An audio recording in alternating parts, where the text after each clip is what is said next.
লাল জল একটি প্রাচীন গুহা পাহাড়। পাহাড়ের দুটো ধাপ, একটি ধাপে রয়েছে মা বাসন্তী দেবীর মন্দির। মন্দিরের পাশেই রয়েছে এক গুহা, যেখানে আদিম মানুষের ব্যবহারিক উপকরণ আজও বিদ্যমান। কথিত আছে আজ থেকে কয়েকশো বছর আগে এখানে এক সাধক বাস করতেন। তিনি জঙ্গলের হিংস্র জন্তুর সঙ্গেই নাকি থাকতেন।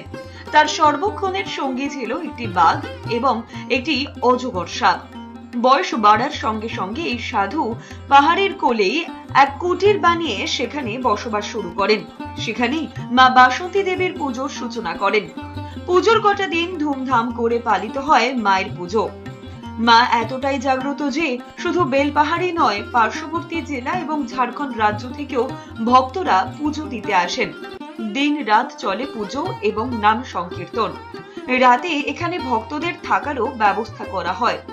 মন্দির এবং পাহাড় সংলগ্ন এলাকায় একাধিক তাঁবু খাটানো হয়, সেখানেই থাকেন ভক্তরা। পুজোর 4 দিন গ্রামবাসীদের জন্য এখানেই সমস্ত রান্না বান্নার, খাওয়া দাওয়ার ব্যবস্থা করা হয়। গ্রামের মানুষজন এখানেই ঠাকুরের ভোগ গ্রহণ করেন। এছাড়াও সারা বছরই এখানে নিত্য পুজোর ব্যবস্থা রয়েছে।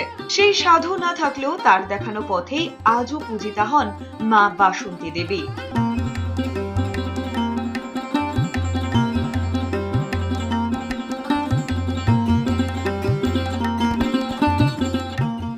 ভালো, চারিদিক শান্ত, প্রচুর গাছপালা, ভালো লাগছে, খুবই ভালো লাগছে। আসুন সবাই, এখানে আসুন, দেখে যান, ভালো লাগবে।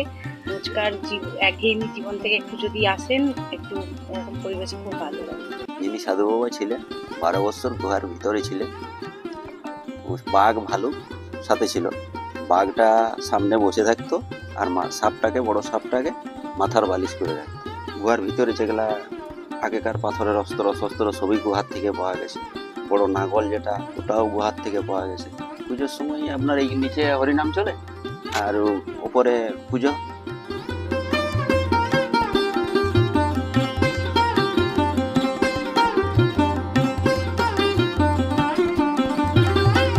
দীপাঞ্জনের রিপোর্ট, এস নিউজ।